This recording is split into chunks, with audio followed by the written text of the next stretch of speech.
오늘 본문의 말씀은 열처녀의 비유죠. 열처녀의 비유. 대단히 익숙한 말씀이죠. 주일학교뿐만 아니라 교회를 어느 정도 다니신 분이면 이 내용에 대해서 여러 번 들으셨기 때문에 본문의 배경이나 스토리 설명이 필요치 않기 때문에 바로 포인트로 들어가겠습니다. 저는 오늘 말씀의 제목을 슬기로운 아연영문 성도, 슬기로운 아연영문 성도라는 제목으로 말씀을 전하는데, 슬기롭다라는 것, 슬기로운 아연영문 성도는 어떤 분이냐? 그것은 먼저 나에 대한 결론을 만들어가는 성도다.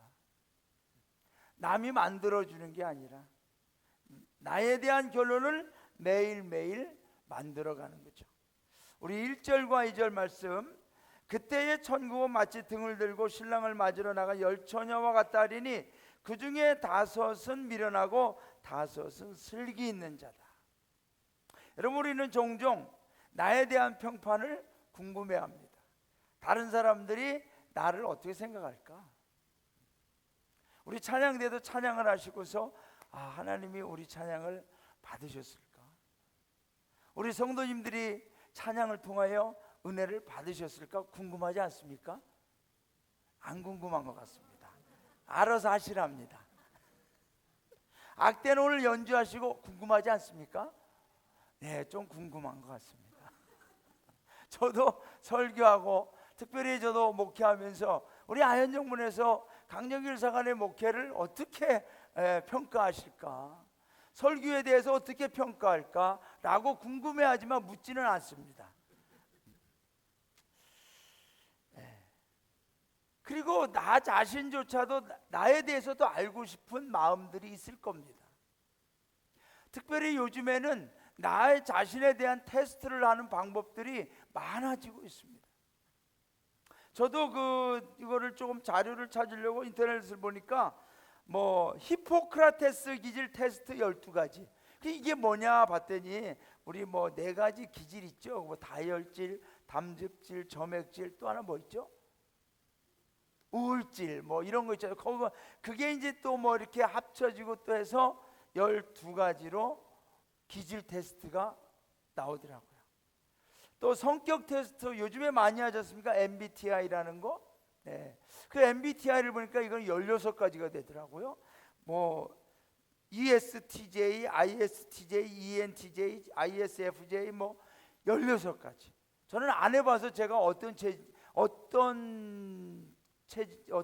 종류인지 모릅니다. 그냥 저는 자유형입니다. 그래서 그때 이런 걸 많이 하는 것 같아요. 그래서 요즘에 좀 젊은 분들은 자신을 이야기할 때 뭐요? ISFJ입니다. 이렇게 소개하는 분도 있고, 뭔지는 모르지만 하여튼 자기 성격을 알고 싶어하는 거죠. 또 이외에도 멘사 IQ 테스트 많이 해보셨죠? 또 감성지수 EQ 테스트, 사이코패스 테스트, 에고그램 성격 유형 테스트, 나르시시즘 테스트 많아요. 좌뇌 우뇌 테스트 많습니다. 여러분, 이렇게 테스트 유형이 많다는 거는 점점 많아지고 있거든요. 그만큼 사람의 내면과 정신세계가 복잡해지고 있다는 증거이기도 합니다. 또한 이런 테스트를 하면서 자신에 대해서 더 잘 알고, 그래서 나의 장점과 단점을 좀 개발하고 보강해서 더 나아지고자 하는 그러한 바람, 그런 마음들이 있기 때문일 것입니다. 다 좋은 겁니다. 네. 그런데 성경은 오늘 열처녀를 5명씩 2그룹으로 나눕니다. 5은 미련하고 5은 슬기 있는 자라고 결론하고 있습니다. 오늘 저와 여러분은 이 말씀 앞에서 나 자신을 한번 결론을 내보시기 바랍니다. 나는 과연 미련한 자인가?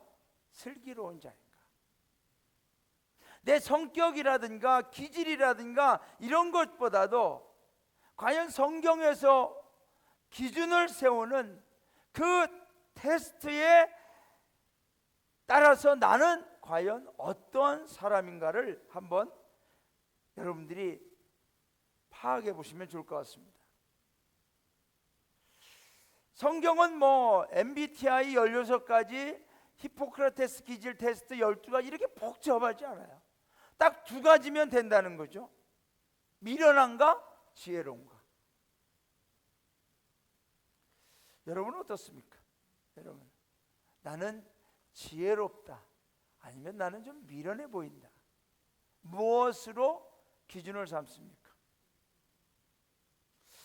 과거에는 뭐 지혜롭다, 머리가 좋다, 똑똑하다 그러면 IQ 테스트를 통해서 어느 정도 사람들에게 또 스스로도 규정을 하기도 하죠.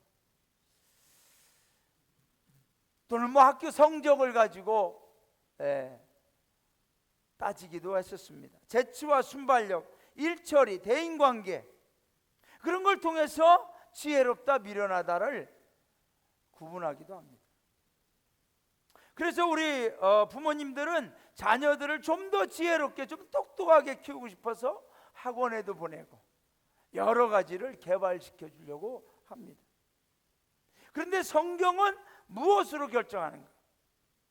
성경은 과연 지혜롭다, 미련하다를 무엇으로 결정하느냐는 얘기죠. 마태복음 7장 24절부터 27절 여기에 정확하게 나와 있습니다. 우리 다 함께 읽어볼까요? 시작.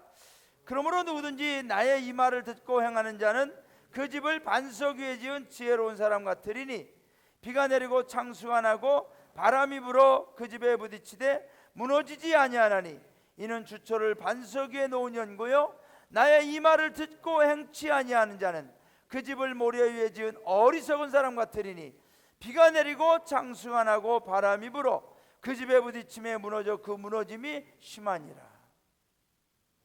여러분, 성경은 이런저런 유형이 아니라 하나님의 말씀을 듣고 행하는 자와 듣고도 행하지 않는 자로 구분하고 있습니다. 지혜로운 사람이라는 것은 누구냐? 결국은 하나님의 말씀을 듣고 그 말씀을 내가 지켜나가기 위하여 노력하고 연구하고 기도하며 말씀대로 살려고 애를 쓰는 사람, 말씀을 이루어가는 사람이 지혜롭다는 거죠. 반대로 미련한 사람은 누구예요? 말씀을 듣고도 행치 않아요. 내 삶에 전혀 말씀이 적용되지 않아요. 말씀의 기준이 없다는 거죠. 저와 여러분은 어떻습니까? 말씀을 듣고 하나라도 최선을 다해서, 지금은 내가 부족하지만 갈수록 더 말씀을 지켜나가기 위하여 노력하고 있다면 지난 1년 동안 저와 여러분은 지혜롭게 살아왔다. 할렐루야. 네. 여러분, 듣고 행하는 것이라는 것은 나에 대한 결론을 하나님의 말씀을 통해 내가 준비해 가고 있다라는 겁니다. 우리는 나에 대한 결론을 누가 만들어주는 게 아닙니다. 내가 매일매일 만들어가는데 그 결론을 무엇을 통하여 만들어가냐면 하나님의 말씀을 통해 만들어간다는 겁니다. 오늘 마태복음 25장 이전에, 마태복음 25장 이전 장은 무슨 장이죠? 24장이죠. 이 어려운 질문을 그렇게 심각하게 받아들이다니. 마태복음 24장은 말세의 징조와 재난들이 기록되어져 있습니다. 뭐 전쟁이 일어나고 환란이 일어나고 난리와 난리의 소문이 일어나고 거짓 선지자들이 일어나고 기근이 일어나고 그러한 말세의 징조와 재난들에 대해서 기록해 놓고 25장에 와서 이러한 재난들이 쫙 일어나는데, 일어나면서 사람들이 구분이 된다는 거죠. 어떻게 구분되느냐? 열처녀의 비유와 달란트의 비유와 양과 염소의 비유, 세 가지를 25장에 그 스토리를 기록해 놓고 있습니다. 여러분, 이 비유들의 공통점은 구분되어진다는 거예요. 어느 순간에 마지막 때는 구분되어진다. 오늘 우리가 읽은 이 신랑 열처녀의 비유는 다섯 처녀, 슬기로운 다섯 처녀는 신랑의 잔치에 참여하게 되고 미련한 다섯 처녀는 참여하지 못한다. 달란트의 비유에서도 마찬가지입니다. 한 달란트 받은 자는 주인의 즐거움에 참여하지 못하지만 두 달란트, 다섯 달란트 받은 종은 참여한다. 그리고 양과 염소의 비유도 마찬가지입니다. 오른쪽에 있는 양들은 하나님이 예비하신 나라를 상속받는 자리에 참여하지만 염소의 자리에 있는 자들은 참여하지 못한다. 구분되어진다는 겁니다. 오늘 말씀에 나오는 열처녀, 이 열처녀는 누구냐? 지금 저와 여러분을 가리키고 있습니다. 그리고 신랑은 예수님을 가리키며 신랑이 도착한다는 것은 예수님의 재림의 순간을 말하고 있죠. 그래서 그때에라는 단어가 있죠. At that time, 그때에. 천국은 마치 등을 들고 신랑을 맞으러 나간 열처녀와 같다리. 모든 사람이 예수님 앞에 나간다는 겁니다. 맞이하기 위해서. 이것은 예수님을 믿지 않는 사람들을 이야기하는 게 아닙니다. 예수님을 믿는다고 하는 교인들, 그리스도인들에게 대하는 말씀입니다. 그 중에서 구분되어진다는 거예요. 그러니까 우리가 분명히 알고 예수님을 믿어야 돼요. 그 중에 다섯은 미련하고 다섯은 슬기 있는 자다. 여러분, 그때 우리는 미련한 5명이 있을 것인가, 슬기로운 5명이 있을 것인가?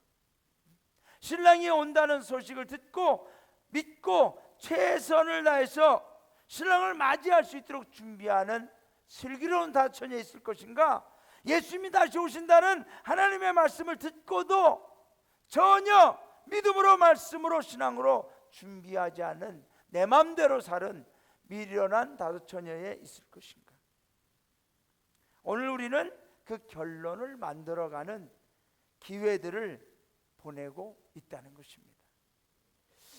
우리는 그때에 이렇게 말할 수 있어요. 예수님, 왜 나를 미련한 5처녀라고 하셨습니까?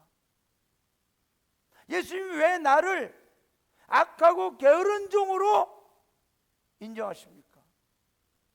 예수님이 왜 나를 염소의 자리에 서게 합니까? 여러분, 그날은요, 내가 양의 자리에 서고 싶다 그래서 쓰는 게 아니에요. 예수님이 너는 양, 너는 염소, 예수님이 구분하는 거예요. 그때 우리는 그렇게 말할 수 있다니까요. 예수님, 왜 나를 염소의 자리에 서게 합니까? 그런데 여러분, 예수님이 보고서 인상 보고 아니면 요즘에 말하는 뭐예요? 그 인종 차별이니 성별 이런 걸 가지고 너는 여기 너는 여기 이럴 뿐이 아니에요. 저와 여러분이 매일매일 어떻게 사느냐에 따라서, 어떻게 예수님을 믿고 신앙생활을 하느냐에 따라서 예수님이 결정하시는 거예요. 그 결론을 예수님이 마음대로 결정하시는 게 아니라 오늘 매일매일 지금까지 살아온 저와 여러분의 삶이 그 결론을 내리고 있다니까요.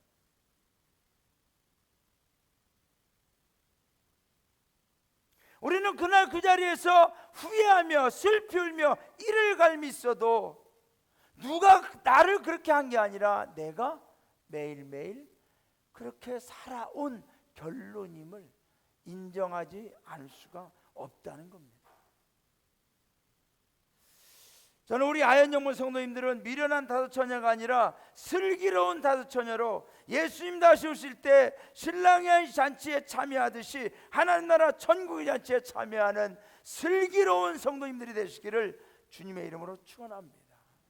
매일매일 우리는 매일매일 그 결론을 내가 만들어 가는 겁니다. 자, 여러분, 마태복음 7장에서 조금 전에 읽었죠. 반석 위에 집을 짓는 자와 모래 위에 집을 짓는 지혜로운 자와 어리석은 자. 그리고 오늘 10명의 처녀는 겉으로 구분이 안 돼요. 여러분, 우리 중에 누가 지혜로운 사람이고 누가 슬기로운 처녀고 누가 미련한 처녀의 자리에 있을지 여러분 구분이 되겠습니까? 저 자신조차도 내가 어디에 있을지 대단히 두렵고 떨리는 일이죠. 구분이 되지 않아요. 신랑을 기다리, 열처녀 보세요. 열처녀 신랑을 기다리는 것 똑같습니다. 신랑이 온다는 소식을 듣고 똑같이 기다립니다. 전혀 구분이 안 돼요. 여러분, 어디서 구분이 되는지 아세요? 형식은 똑같은데 내용에서 차이가 납니다. 내용에서. 그러므로 우리가 지혜로운 성도는 신앙의 형식에 내용을 채우는 성도인 줄로 믿습니다. 신앙의 형식이 내용을 대신하지 않아요. 저와 여러분이 예수님을 믿는다는 것, 교회 다닌다는 형식은 똑같습니다만 믿는 내용은 다릅니다. 우리 3절부터 5절 함께 읽어볼까요? 시작. 미련한 자들은 등을 가지되 기름을 가지지 아니하고 슬기 있는 자들은 그릇에 기름을 담아 등과 함께 가져갔더니 신랑이 더디오므로 다 졸며 잘세.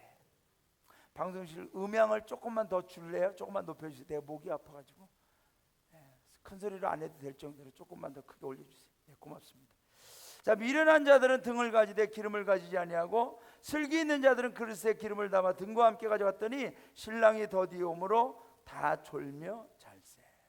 저 이러면 똑같아요.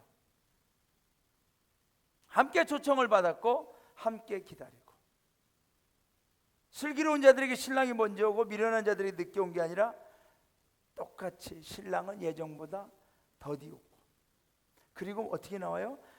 다 졸며 잘세. 슬기로운 자들도 졸며 자고 미련한 자들도 졸며 자고 다 잤어요. 여러분, 사람은 피곤하면 졸리게 되고 자게 된다는 게 한계죠. 인간의 한계. 내가 아무리 버티려고 해도 내가 극복하지 못하는 부분들이 있다는 거죠. 다 똑같다는 얘기예요. 다. 우리 교회에서도 예배 시간에 조는 분들을 제가 잘 알아요. 유독 그분들에게 눈길이 가요. 안 보려고 해도 보여줘. 그런데 더 신기한 거는 정말 성령의 감동인지 뭔지 몰라도 설교 시간부터 시작해요. 아니 정말 기가 막히다니까요. 그리고 더 신기한 건 설교 끝나면 탁 깨요. 아니 이걸 이제 예배 시간까지 주무시면 어떡하나, 종점까지 가면 안 되는데 깨워 드리려고 하다가도 그냥 두면 너무 성령의 감동으로 탁 깨요. 그리고 무사히 집에 가시더라고요. 그래서 자, 저건 정말 성령의 감동이냐 아니면 정말 놀라운 분이다. 근데 여러분, 자 그러면 그렇게 제가 판단하는 거 참 매일매일 졸아가지고 저번에 구원받기 틀렸다. 안 돼. 이렇게 판단할 수 있느냐 없느냐, 안 된다니. 그렇게 판단할 수 없다니. 여러분, 우리나라에서도 졸면서도 최고의 가수가 되신 분이 있어요. 레전드 최고의 가수. 누군지 알려드릴까요? 있어요. 이미자. 여러분, 졸면서도 최고의 가수. 이미자지만 그건 얼마나 있나요? 그러니까 존다 그래서 여러분 핍박하지 마십시오. 그분 다 준비하고 있는 분인지도 몰라요.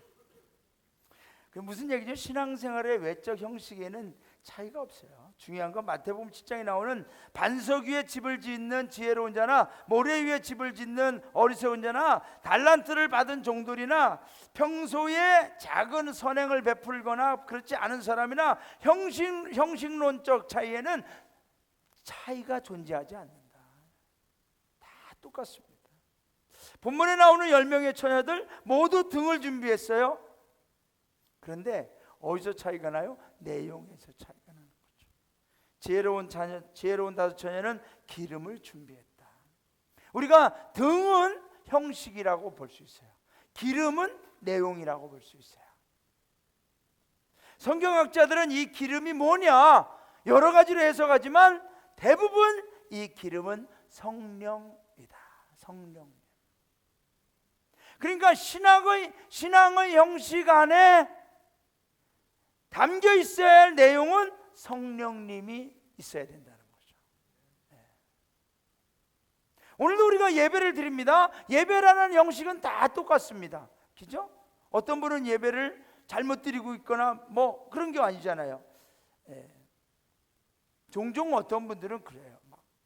저는 그게 좀 이해가 안 되는데, 이건 구세군적 예배가 아닙니다. 이거는 무슨 예배가 아니, 이건 이렇게 하면 안 됩니다. 그랬는데 구세군적 예배와 장로교적 예배와 감리교적 예배를 뭐를 근거로 그렇게 차이를 두는지 나는 알 수가 없어요.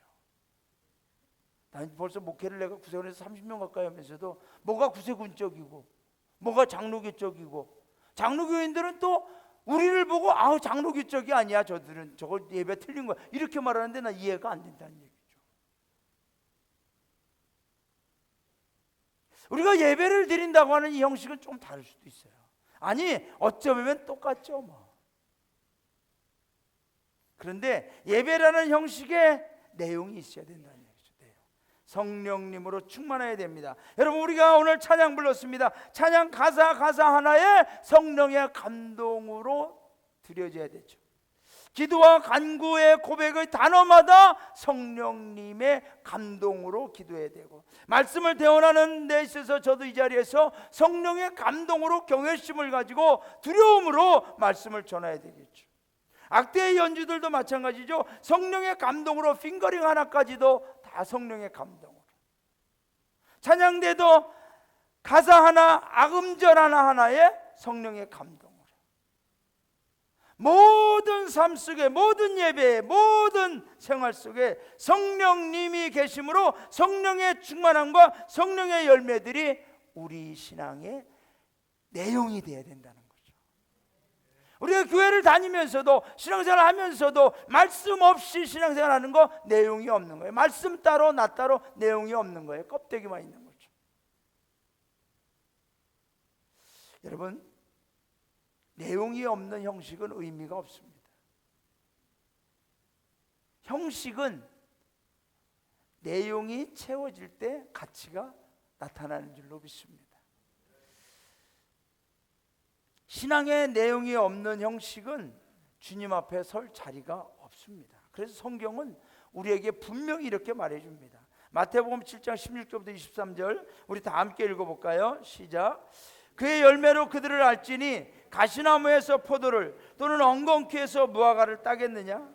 이와 같이 좋은 나무마다 아름다운 열매를 맺고 못된 나무가 나쁜 열매를 맺나니 좋은 나무가 나쁜 열매를 맺을 수 없고 못된 나무가 아름다운 열매를 맺을 수 없느니라. 아름다운 열매를 맺지 아니하는 나무마다 찍혀 불에 던지우느니라. 이러므로 그의 열매로 그들을 알리라. 나더러 주여 주여 하는 자마다 천국에 다 들어갈 것이 아니요 다만 하늘에 계신 내 아버지의 뜻대로 행하는 자라야 들어가리라. 그날에 많은 사람이 나더러 이르되 주여 주여 우리가 주의 이름으로 선지자 노릇하며 주의 이름으로 귀신을 쫓아내며 주의 이름으로 많은 권능을 행치 아니하였나이까 하리니 그때 내가 저희에게 밝히 말하되 내가 너희를 도무지 알지 못하니 불법을 행하는 자들아 내게서 떠나가라 하리라. 여러분 여기 보세요. 나무라고 하는 형식이 있어요. 근데 그 나무라고 하는 형식에 좋은 열매가 맺혀야 그 나무가 좋은 나무가 되는 거예요. 나더러 주여 주여 하는 자마다 형식은 똑같아요. 그러나 거기에 내용이 없으면 천국에 다 들어가지 못한다. 그러면 주여 주여 하는 자마다 이런 주여 주여 하는 자들의 내용은 뭐냐? 그 다음에 나오죠. 하늘에 계신 내 아버지의 뜻대로 행하는 자. 뜻대로 행하는 것, 그게 저와 여러분의 내용이라는 거죠. 저와 여러분이 여기 있는 것처럼 주여 주여 우리가 주의 이름으로 선지자 노릇하며 주의 이름으로 성도 노릇하며 주의 이름으로 병사 노릇하며 주의 이름으로 사관 노릇하며 주의 이름으로 정교와 부교 노릇하며 할 수 있다는 얘기예요. 그러나 내용이 없다면, 그 안에 예수 그리스도의 십자가 복음이 없다면, 그 안에 예수 그리스도를 믿는 참된 신앙의 고백이 없다면, 그 안에 성령으로 충만한 성령의 열매들이 없다면, 말씀을 듣고 행함이 없다면 그것은 미련한 거라, 어리석은 거라는 거죠.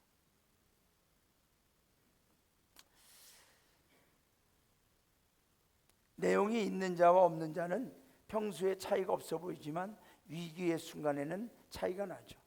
신앙의 형식에 성령 충만함으로 내용이 가득한 성도는 위기와 어려움이 오면 오히려 더 기도합니다.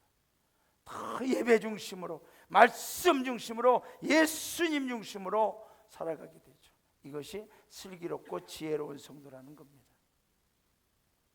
여러분, 예배서 5장 15절부터 21절 이 말씀을 우리는 오늘 집중해서 보시기 바랍니다. 그런즉 너희가 어떻게 행할지를 자세히 주의하여, 조심하라는 얘기죠.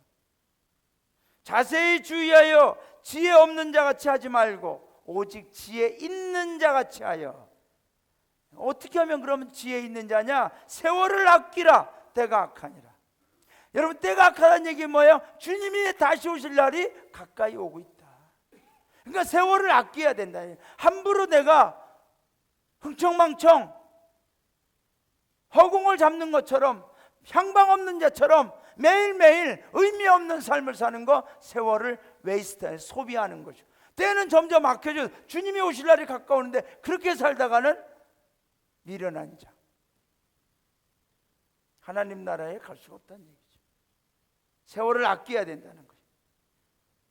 그러므로 어리석은 자가 되지 말고, 어리석다는 얘기는 때 세월을 아끼지 않고 악하게 사는 거죠. 그러므로 어리석은 자 되지 말고 오직 주의 뜻이 무엇인지 이해하라. 지혜로운 사람, 슬기로운 사람은 주의 뜻이 무엇인지 이해해야 돼요. 세상의 뜻이 아니라 하나님의 선하시고 기뻐하시고 온전한 뜻이 무엇인가 분별해서 하나님 좋아하는, 하나님 기뻐하는 성도의 삶을 살아간다는 거죠. 술 취하지 말라. 술 취하는 거, 미련한 자, 어리석은 자가 하는 거라는 거죠. 이는 방탕한 것이니 어리석은 모습. 오직 성령으로 충만함을 받으라. 지혜로운 거래. 지혜로운 거.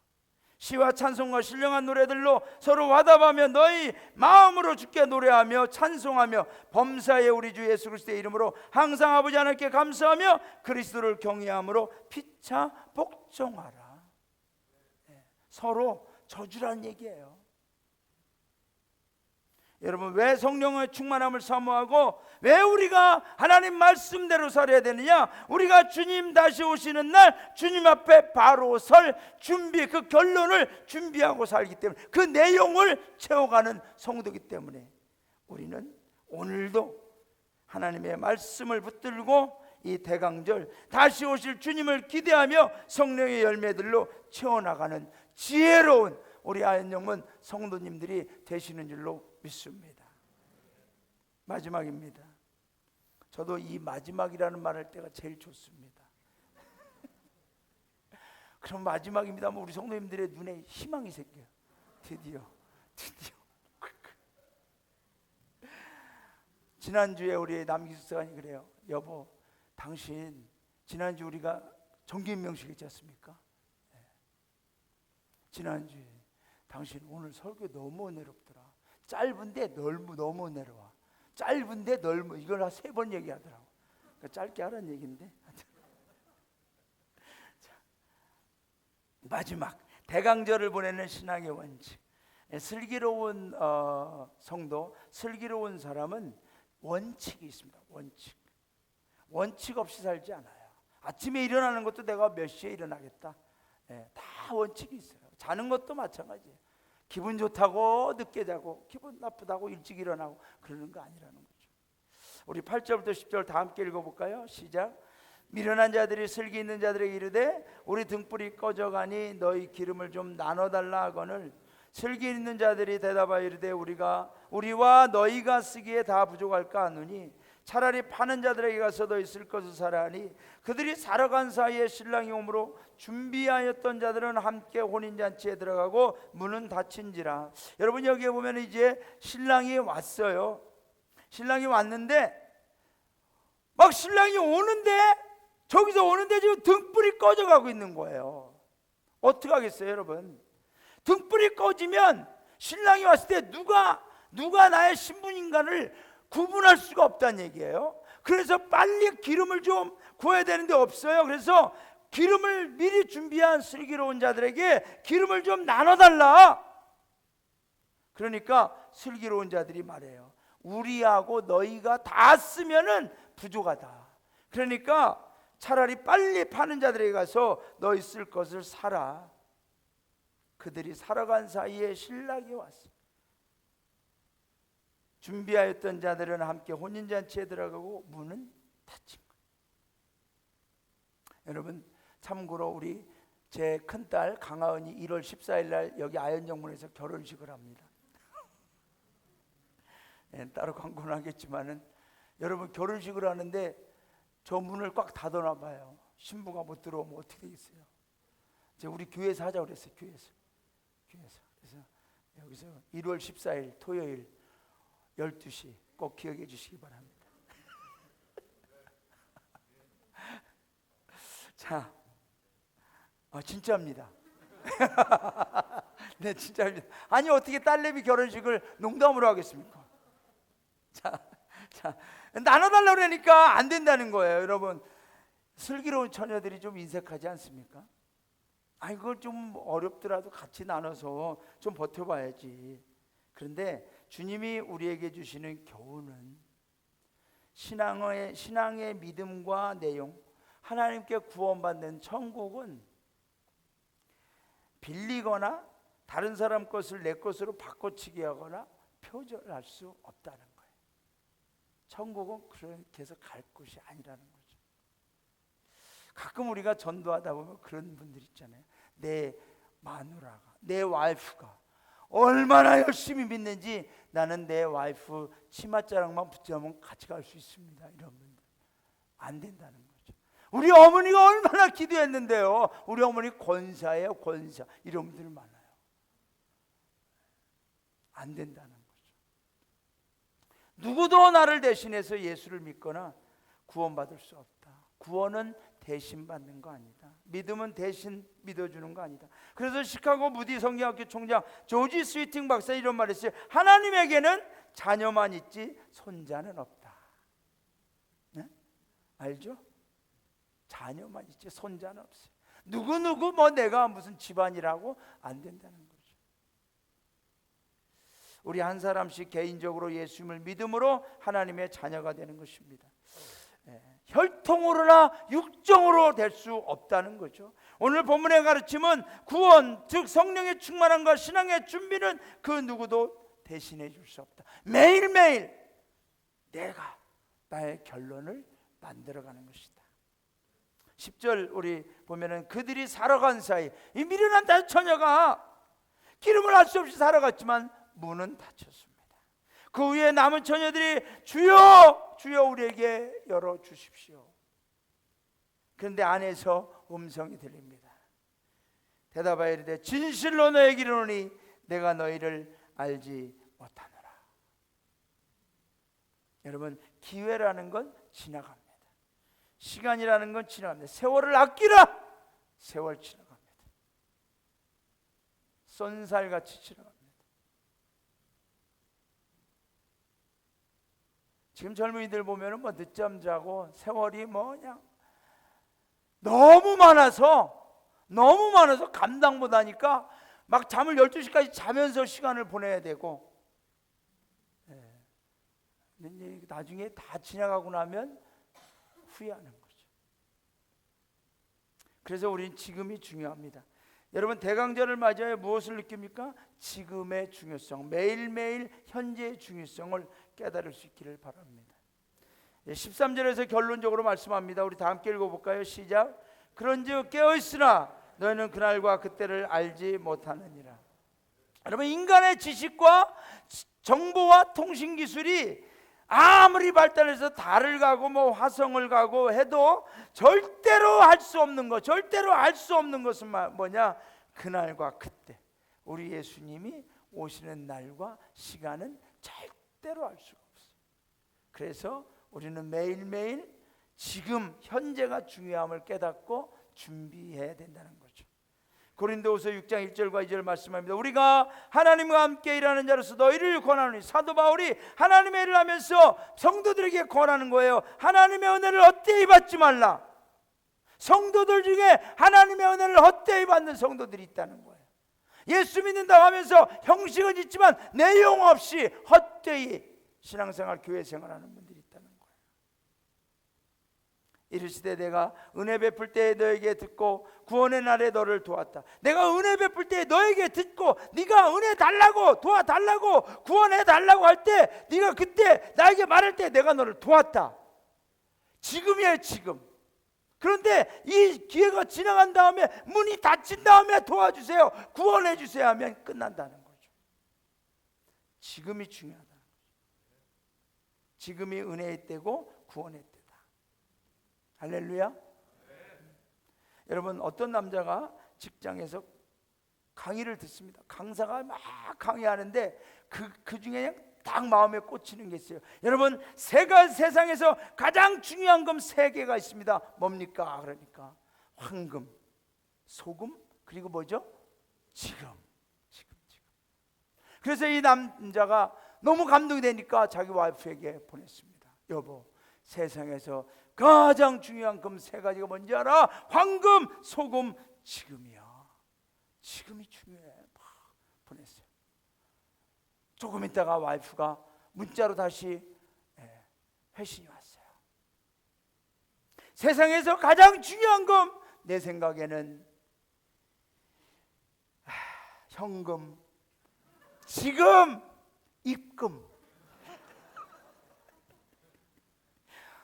정말 우리 여성분들 그러지 마세요, 좀. 지금 그게 아니잖아요. 지금 감동받아서 보냈는데 현금, 지금, 입금, 이게 뭐예요 지금? 그래서 이 남편이, 야, 우리 아내가 이런 걸 보내? 좋았어, 나도 회신하겠어. 그래서 어떻게 됐느냐? 보냈어요. 방금, 쬐끔, 입금.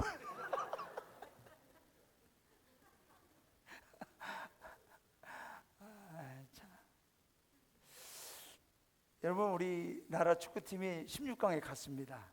할렐루야. 참, 제가 우리 주보 칼럼에도 썼지만 저는 안 될 거라고 믿었어요. 그리고 잤어요, 그냥. 잤어요, 안 보고. 근데 우리 딸들하고 막 보더라고요. 속으로, 아유, 아무리 봐봐라, 난 잠이나 잘라내, 새벽 예배 가야 되니까 자는 게 차라리 손에 안 보는 거라고 잤어요. 새벽 2시경에 뭐 그래서 너무 시끄러워가지고 나와서 거실에서 이렇게 봤더니 한국이 2대1로 이기고 있는 거예요. 그런데 그 다음에 선수들하고 인터뷰를 하는 거죠. 인터뷰를 하는데 대부분의 선수들이 그래요. 서로 함께 했습니다. 한 마음이 되었습니다. 해보자는 마음을 가졌습니다. 라면서 대부분의 선수들이 이야기하는 공통적인 내용은 뭐냐면, 우리가 4년을 준비했습니다. 4년을 준비했습니다. 여기서 우리가 못 해내면 또 4년을 기다려야 된다. 우리 다시 한번 이 4년 동안 준비한 거 최대한 한번 해보자 해서 했다는 거죠. 여러분, 월드컵은 4년에 또 오긴 옵니다. 그러나 우리 주님의 구원의 날은, 정말 우리 주님이 오시는 그날, 우리가 슬기로운 자주처녀, 또한 착하고 충성된 자, 또한 지극히 작은 자에게 선행을 베푸는 이 구원의 자리에 없다면 그 문은 그 다음에 다시 열리지 않습니다. 이게 심각하다는 거죠. 이게 우리는 주님 다시 오실 날을 얼마나 어떻게 준비했는지, 우리는 그날 우리가 평가를 받게 됩니다. 저와 여러분의 성격과 기질과 많은 걸 평가하고 테스트하지만, 우리가 정말 날마다 심각하게 나를 테스트해야 될 것은 내가 과연 지금 슬기로운 처녀의 모습으로 신앙생활하고 있는가, 미련한 처녀의 모습으로 지금 있고 있는가를 테스트하시기를 바랍니다. 그래서 저는 우리 구세군 아현영 성도님들은 다 모든 분들이 지혜로운 성도님들인 줄로 믿습니다. 할렐루야. 오늘 우리 교회 나오신 우리 최운철 성도님 지혜로운 분이 되시기를 바랍니다. 예수님 믿으셔서 구원받고 지혜로운 분이 되시기를 바랍니다. 우리 손유진 성도님 오랜만에 오셨는데 열심히 교회 다니시고 예수님 믿으셔서 지혜로운 사람 되시기 바랍니다. 할렐루야. 우리 이문영 성도님을 오셨는데 감사합니다. 남편은 그동안 지혜로웠는데 하여튼 현금도 지금 입금 잘해 주시고 남편께서 하셨죠? 그래서 우리 교회에서 이렇게 지혜로운 분이 되셔서 우리가 함께 하나님 나라 정말 예수님 앞에 우리가 천국으로 나아가는 복되고 귀한 우리 모든 가족들 되시기를 주님의 이름으로 축원합니다. 우리 찬양하고 기도합시다.